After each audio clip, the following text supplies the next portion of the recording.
Assalamualaikum warahmatullahi wabarakatuh.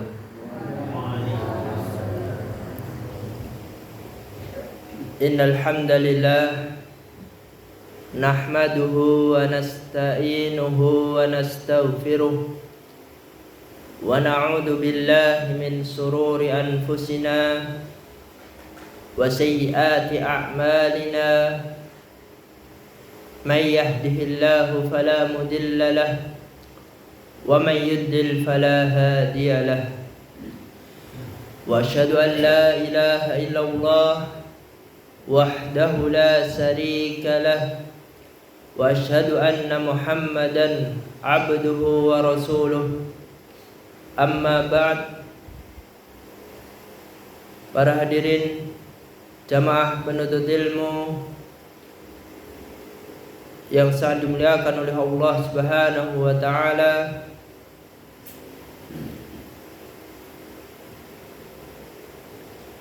pada malam yang berbahagia ini kita akan melanjutkan belajar bersama-sama kita yang berkaitan dengan ilmu tauhid.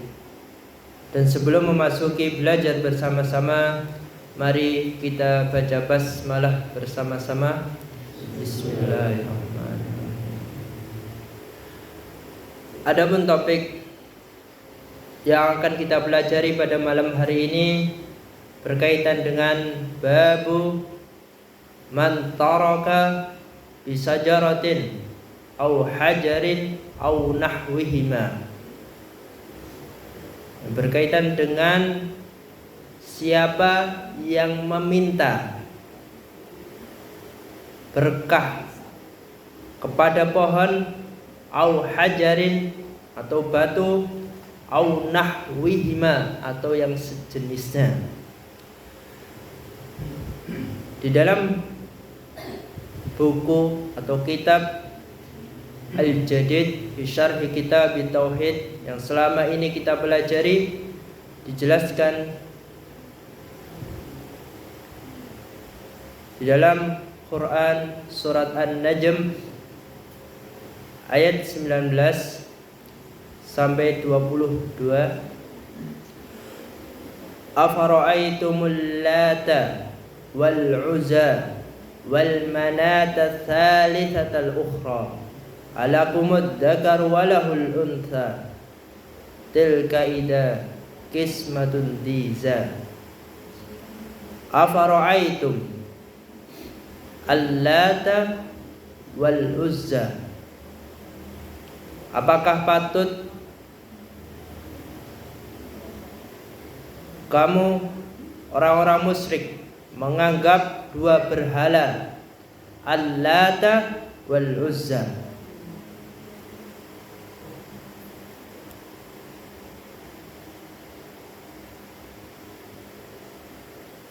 Wal manata tsalitsatal ukhra, dan juga manat berhala ketiga, al ukhra berhala yang ketiga yang lainnya, sebagai anak-anak perempuan Allah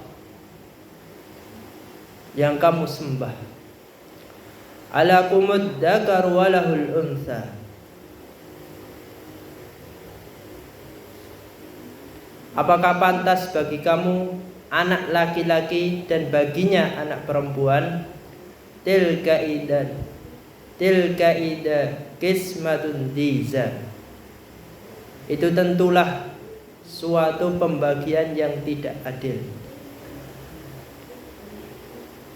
Di dalam surah An-Najm ayat 19 diawali dengan kalimat afara'aitum.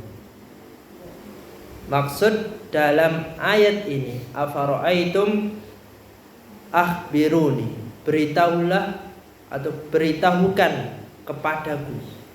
Akhbiruni, memberitahu kepada kita semuanya bahwasanya Al-Lata ini nama berhala atau sesembahan orang-orang musyrik. Orang-orang musyrik zaman dahulu itu menyembah Al-Lata. bitahfifi ma'khudun min ismi ilahin. Allata, dalam kalimat ini terdapat tasdid, dan nama ini diambil dari nama seorang lelaki yang terkenal kesolehannya.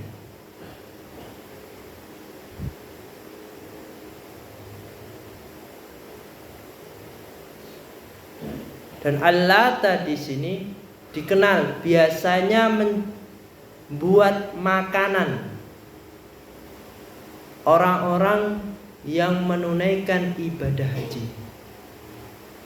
Mengolah tepung itu menjadi makanan orang-orang yang menunaikan ibadah haji.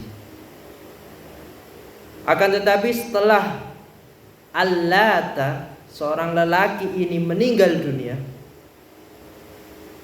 orang-orang mulai mengkeramatkan kuburannya Allata dan memuliakannya.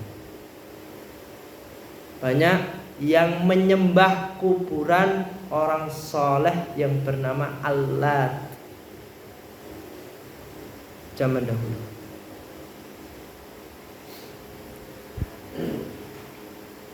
Ada juga yang berpendapat lain bahwasanya Allata dalam ayat ini sebuah batu ukir, patung yang menyerupai orang soleh yang sering membuat makanan untuk orang-orang yang menunaikan ibadah haji, menyerupai Allata. Sehingga kedua pendapat, pendapat yang pertama tadi, Allata itu sebuah kuburan, dan yang kedua patung, itu bisa dijadikan satu.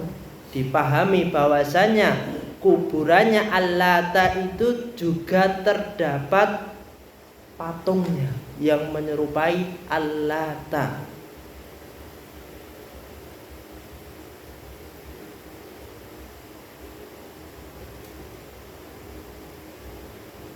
Sehingga terjadinya orang-orang musyrik menyembah kuburannya Allata dan patungnya itu disebabkan mereka menganggap Allata bisa menjadi wasilah, menjadi perantara kepada Allah.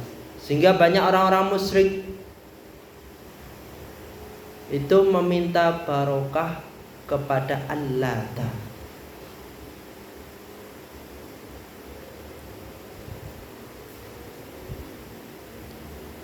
Wal Uzza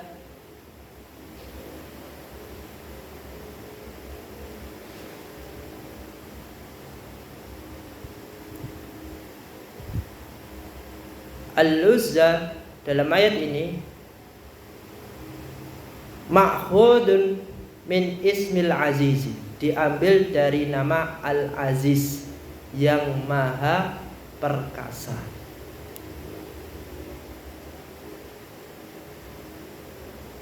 Wahya sajaratun fi wadin.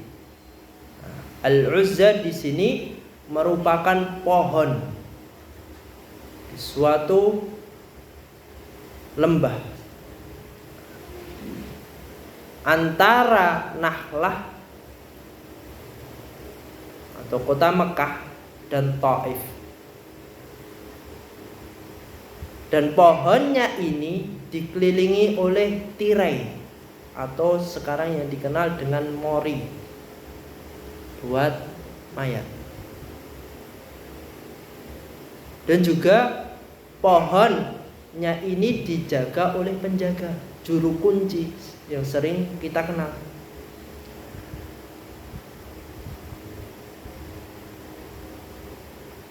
Dan suku Quraisy dan Bani Kinanah itu banyak yang menyembah pohon ini yang dinamakan Al-Uzza, memujanya di antara kota Mekah dan kota Taif.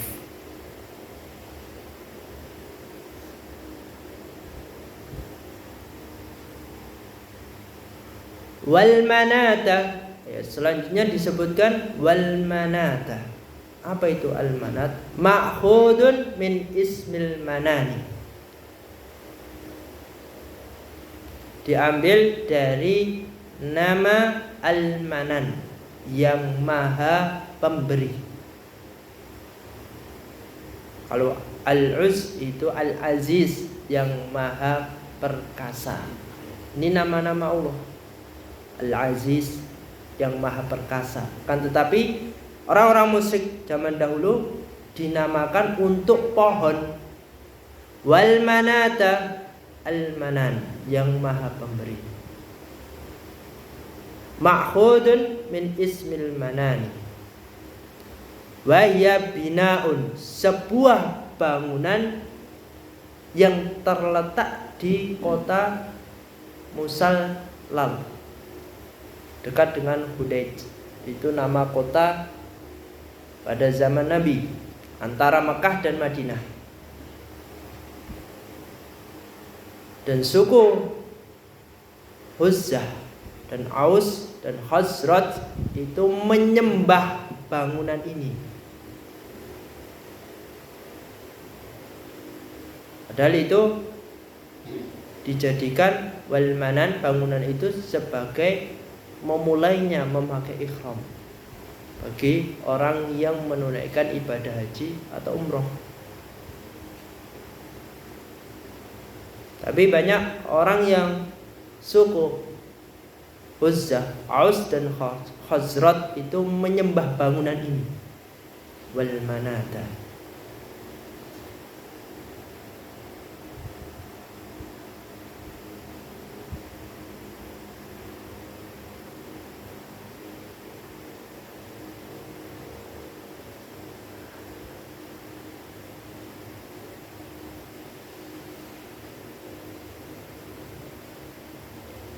As-Sarhul Ijmali, penjelasan secara umumnya surah An-Najm ayat 19 sampai 22. Yudkarullahu ta'ala 'alal musyrikin, Allah ta'ala mengingkari orang-orang musyrik menyembah berhala secara umum, terutama 3 berhala utama yang disebutkan dalam surah An-Najm.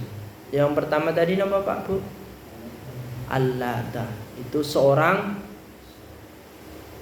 lelaki yang terkenal kesolehannya. Akan tetapi ketika meninggal dunia, dikuburkan, makamnya itu dikeramatkan, dikasih mori. Padahal dulu terkenal kesolehannya, membuat makanan untuk orang-orang yang melakukan ibadah haji, mengolah gandum menjadi makanan.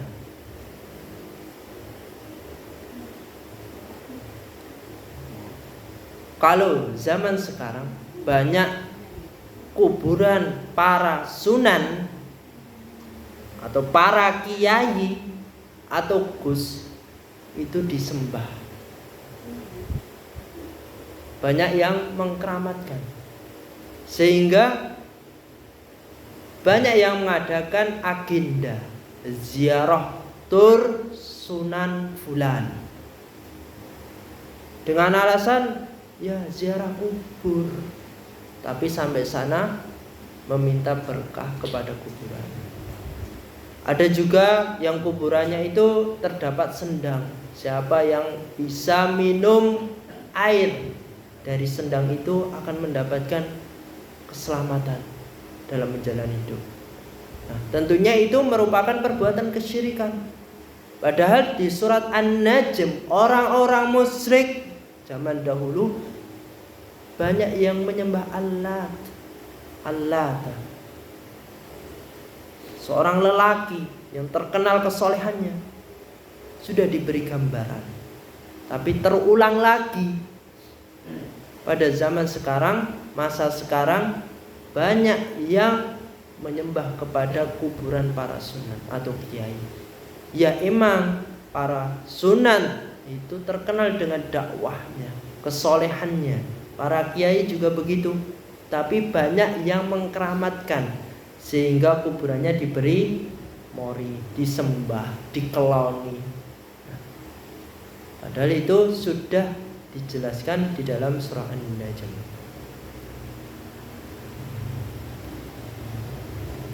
Yang kedua, Al-Uzza. Al-Uzza tadi napa Pak Bu? Al-Uzza, pohon di Wadi Naklah. Al-Uzza itu nama pohon.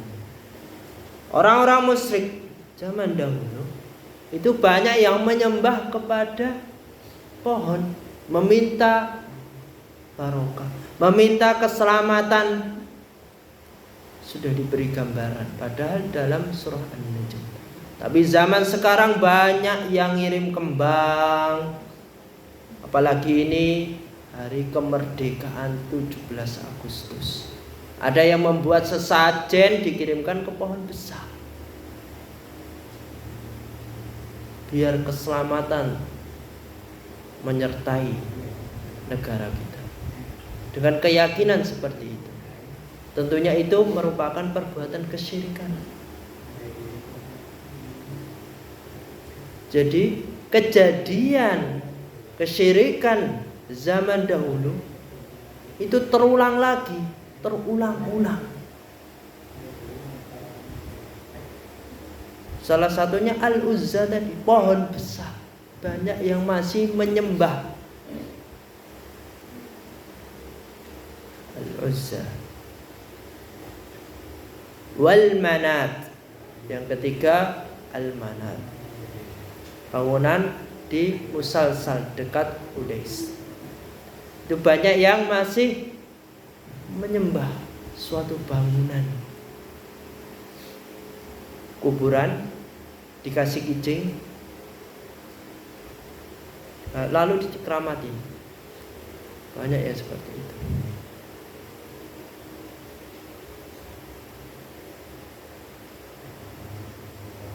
Padahal Allah Subhanahu wa taala di dalam surah An-Najm ayat 19 sampai 22 ini menantang orang-orang musyrik dengan pertanyaan, apakah berhala-berhala ini dapat memberi manfaat atau menolak suatu bahaya? Allah, seorang yang soleh yang meninggal tadi, tidak bisa memberi suatu manfaat dan menolak bahaya. Tapi banyak yang menyembahnya. Al-Uzza, pohon tadi juga tidak bisa. Tapi banyak yang menyembahnya. Padahal nama ketiga ini yang terdapat di dalam surah An-Najm itu bikinan orang-orang musyrik. Dibuat namanya tanpa dasar dari Allah, dari ajaran agama Islam. Sehingga diberi nama sendiri, dibikin sendiri, disembah.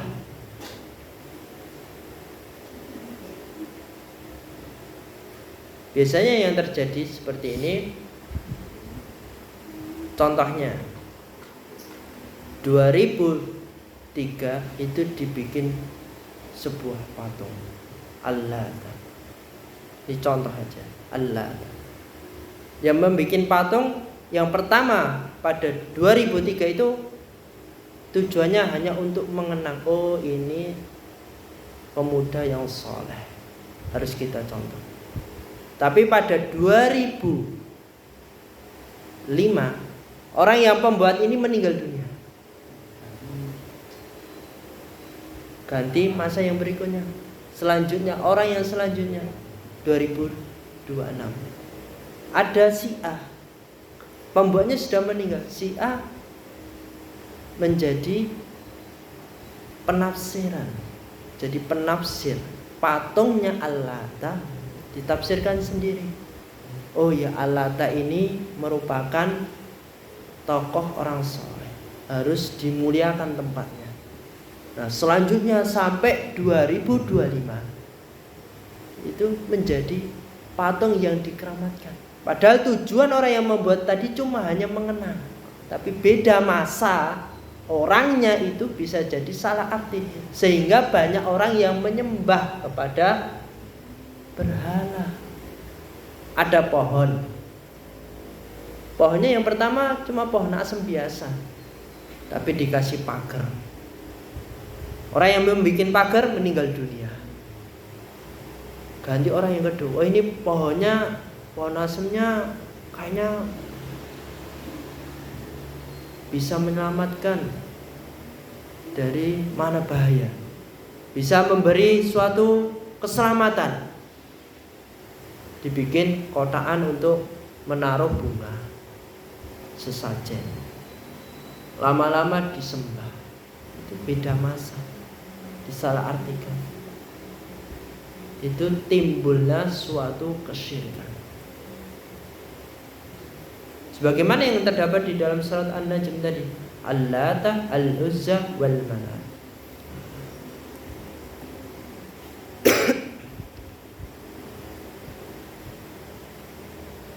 Wa kadzalika yunkiru 'alaihim tilkal qismah al-jaizah law waqa'at bainal mahluk.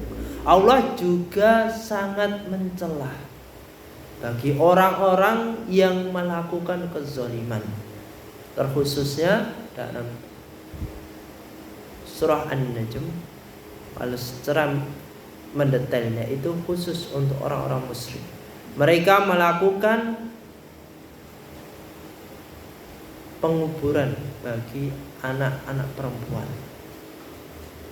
Karena orang-orang musyrik zaman dahulu malu punya anak perempuan, aib, memiliki kepercayaan bahwasanya anak perempuan akan membawa suatu kesialan.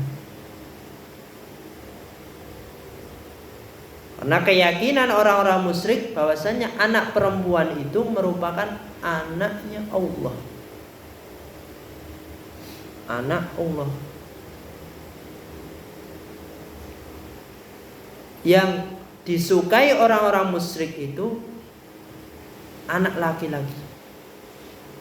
Sehingga selain anak laki-laki, orang-orang musyrik pada zaman yang Nabi dahulu dibunuh.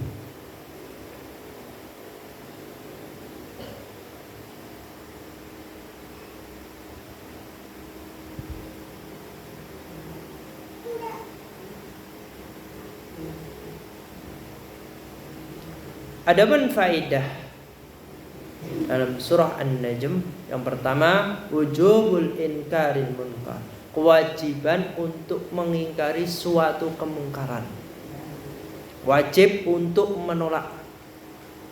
Contohnya, menegur orang yang menyembah kuburan atau meminta berkah pada benda mati. Sebagaimana yang dilakukan Nabi Ibrahim menghancurkan berhala pada kaumnya. Kaumnya Nabi Ibrahim banyak yang menyembah berhala, tapi Nabi Ibrahim mengingkari kemungkaran itu, sehingga Nabi Ibrahim menghancurkan berhala-berhala yang disembah. Pak Bu masih ingat, desa saya dulu ada pohon asem. Dulu sering orang yang ngirim sesajen ke pohon asem itu. Nggih mboten? Sekarang pohon asemnya nggak ada. Banyak nggak sesajennya seperti dulu? Udah nggak ada. Ada pun cuma 1-2. Masih ada, tapi cuma 1-2. Dulu waktu pohon asemnya masih ada, banyak banget sesajennya. Seperti tadi di dalam surat An-Najm, Al-Uzza. Sama mboten Pak Bu? Sama. Sekarang pohonnya sudah tidak ada, nggak ada yang ngirim sesajen. Jadi inkaril munkar, wujubu inkaril munkar, harus dihilangkan suatu kemungkaran agar tidak terjadi suatu kesyirikan. Zaman dahulu sudah diberi gambaran Nabi Ibrahim alaihissalam menghancurkan berhala. Kan nyata contohnya.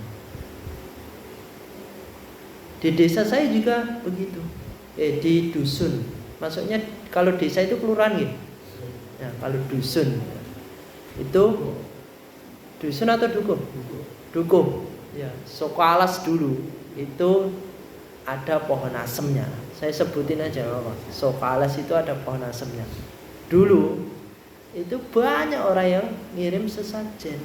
Tapi ketika ada orang yang memotong pohon itu, otomatis kesirikannya berkurang banyak. Walaupun masih ada 1-2, sebagaimana yang dicontohkan Nabi Ibrahim alaihissalam. Faedah yang kedua, butlani ibadatil authan, batilnya menyembah berhala. Contohnya kisahnya Nabi Nuh. Kaumnya itu menyembah patung Wat, Suwa, Yakut dan yang lainnya. Lalu dihancurkan kaumnya dengan Nabi Nuh itu kaumnya dihancurkan dengan apa Pak Bu? Air ditenggelamkan. Sebagaimana yang terdapat di dalam surah An-Nuh ayat 21 sampai 28. Di dalam PPT ada. Qala Nuh rabbi innahum masawni. Qala Nuh berkata, Rabbi innahum masawni, ya Tuhanku, sesungguhnya mereka kaumku durhaka kepadaku, tidak mau mengikuti ajarannya Allah Subhanahu wa taala. Wattaba'u man lam yazidhu maluhu wa waladuhu illa khasara.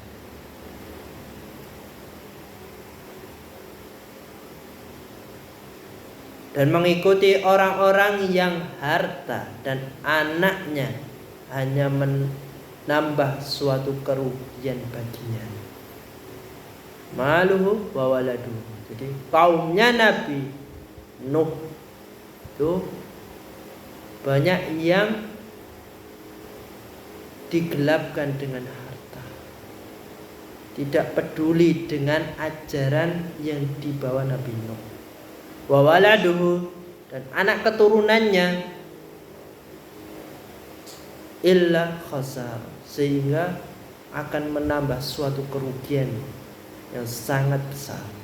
Wa makaru makron kubbar, dan kaumnya itu melakukan suatu kebohongan atau tipu daya yang sangat besar, kubbar. Wa qalu la tadarunna alihatakum. Wa qalu, mereka berkata,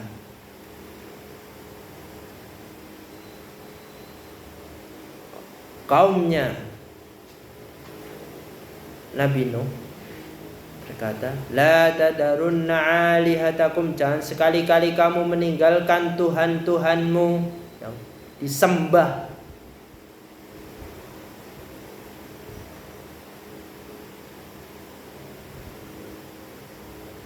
Alihatakum, dan jangan pula sekali kamu meninggalkan Wadda wala Suwa'a. Ini nama suatu sesembahan kaumnya Nabi Nuh. Wadda wala Suwa'a wala Yaghutha, Yaghuth wa Ya'uqa wa Nasra. Wadda, Suwa'a, Yaghutha, Ya'uqa wa Nasra, itu nama-nama berhala atau sesembahan yang disembah oleh kaum Nabi Nuh. Wa qad adallu katsira, mereka ini kaumnya Nabi Nuh menyesatkan banyak orang. Wala tazidid dhalimina illa dhalala, maka janganlah engkau tambah-tambahi lagi orang-orang yang zalim selain dolala, selain kesesatan. Mimma khati'atihim uhriku fa'udhilu nar. Sebab kezaliman yang dilakukan oleh kaumnya tadi, kesalahan-kesalahannya, uhriku, mereka ditenggelamkan, fa'udhilu nar, dimasukkan ke neraka. Udhilu nar. Falam yajidu lahum min dunillahi ansar. Maka tidak ada pertolongan bagi orang-orang yang menyembah selain Allah. Kaumnya Nabi Nuh tadi menyembah apa? Mohon Pak, Bu. Wadda, Suwa'a, Yawuz, wa Ya'uqa, wa Nasra, yang disembah.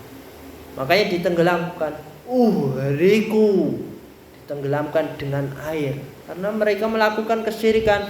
Wa udkhilu nara, dan dimasukkan ke dalam neraka.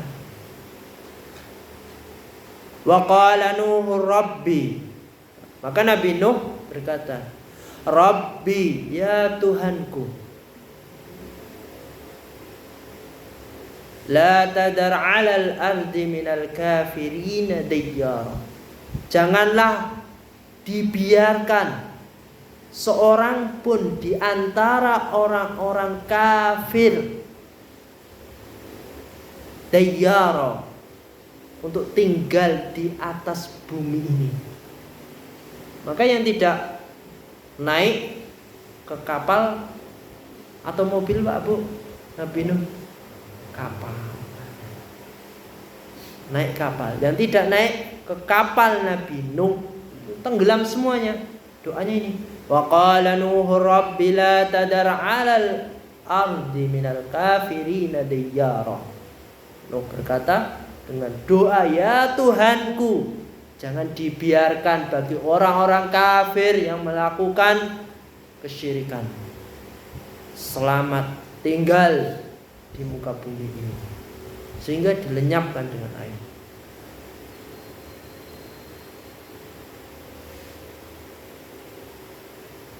Innaka intadar yudillu ibadaka. Dikarenakan jika dibiarkan orang-orang kafir, orang-orang yang menyembah kepada selain Allah,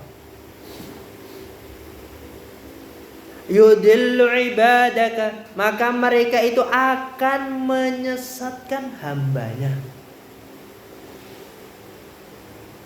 Jadi kalau tidak ditenggelamkan dengan air,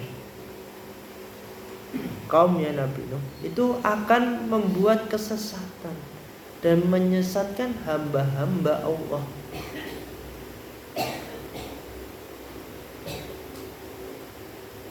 Wala yalidu, dan melahirkan anak-anak yang fajiran kafara, illa fajiran kafara.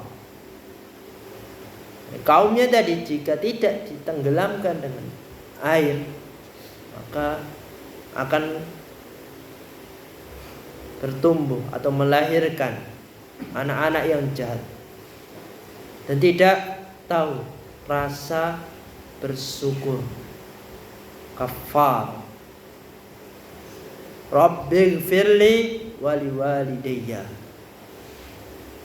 Nabi Nuh doa lagi, Rabbi, ya Tuhanku, ighfirli, ampunilah aku.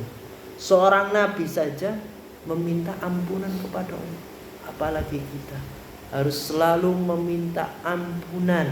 Karena manusia itu tidak akan terlepas dari suatu kesalahan. Makanya harus minta ampunan kepada Allah. Ighfirli, Rabbi ighfirli, ya Tuhanku, ampunilah aku. Wa liwalidayya, dan ampunilah ibu bapakku, kedua orang tuanya. Meminta ampun untuk kedua orang tua.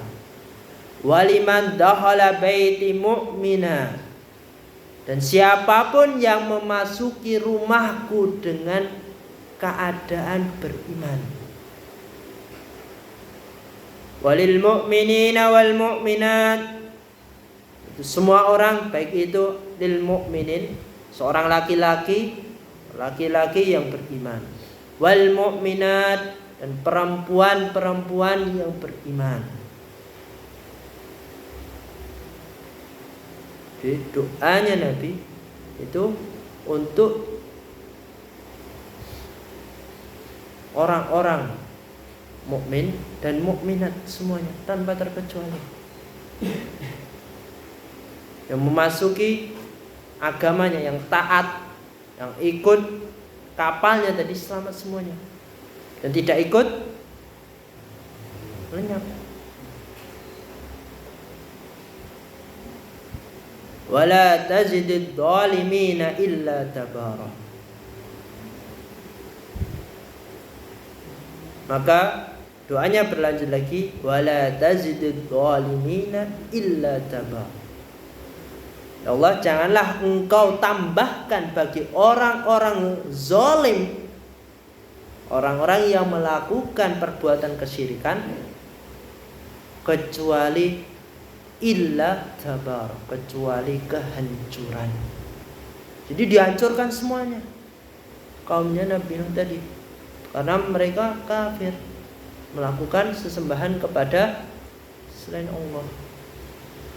Faedah yang ketiga, wujubu tanzihillah anil banin wal banat.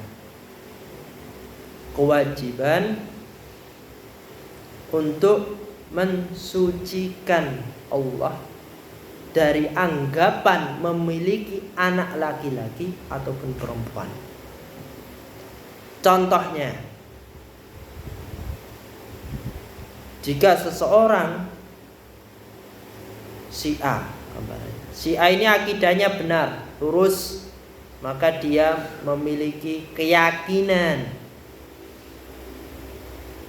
dengan menolak keyakinannya orang-orang Yahudi yang mengatakan Uzair itu anak Allah, atau orang-orang Nasrani yang mengatakan Al-Masih itu anak Allah. Sebagaimana di dalam surah At-Taubah ayat 30 sampai 33. Di PPT ada di layar. Wa qalatil yahud, orang-orang Yahudi itu berkata, Uzair ibnullah, bahwasanya Uzair itu putranya Allah. Wa qalatin nasara, dan orang-orang Nasara berkata, Al-Masihu ibnullah, Al-Masih itu putra Allah. Dzalika qauluhum bi afwahihim, itulah ucapan orang-orang Yahudi dan Nasrani dengan mulut-mulut mereka. Yudahihuna qaulal ladzina kafaru min qabl, karena orang Yahudi dan Nasrani itu hanya mengikuti ucapan orang-orang yang kufur sebelumnya. Qatalahumullah, maka Allah melaknat orang-orang Yahudi dan Nasrani. Laknat mereka. Anna yufakun, bagaimana mereka sampai berpaling.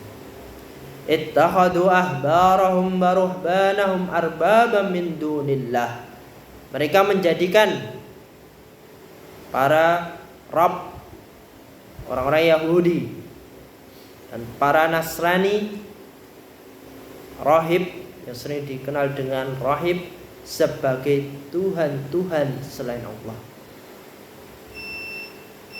Karena orang Nasrani mempertuhankan Al-Masih, putranya Maryam. Wa ma umiru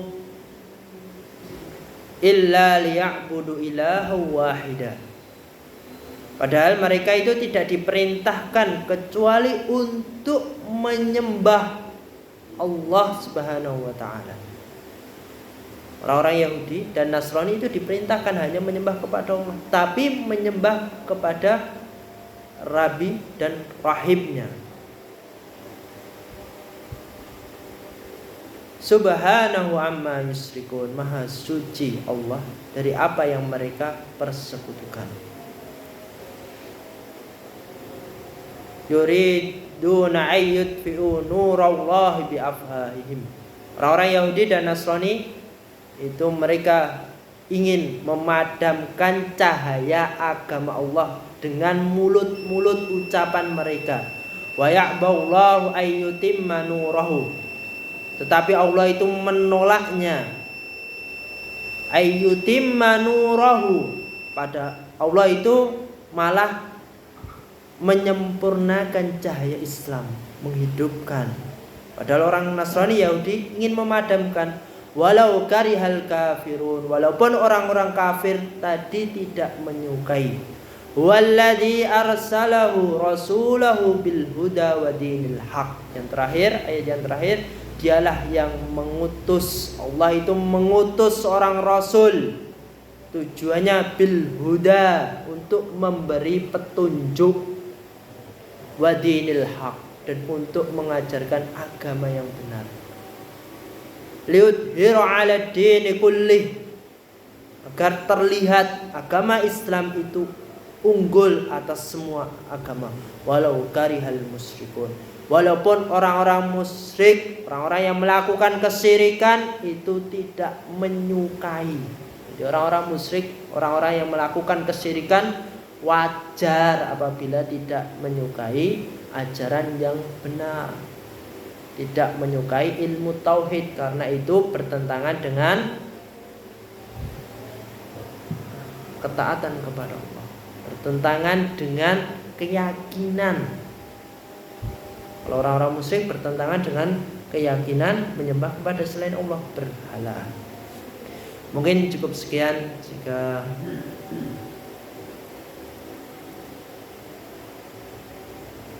ada kekurangan, saya minta maaf sebesar-besarnya karena keterbatasan ilmu saya. Dan sebelum ditutup, Pak Bu,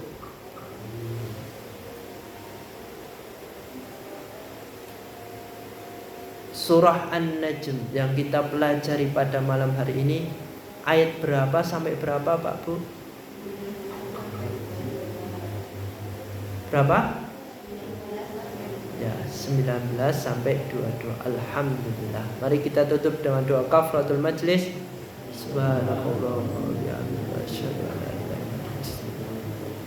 Assalamualaikum warahmatullahi wabarakatuh.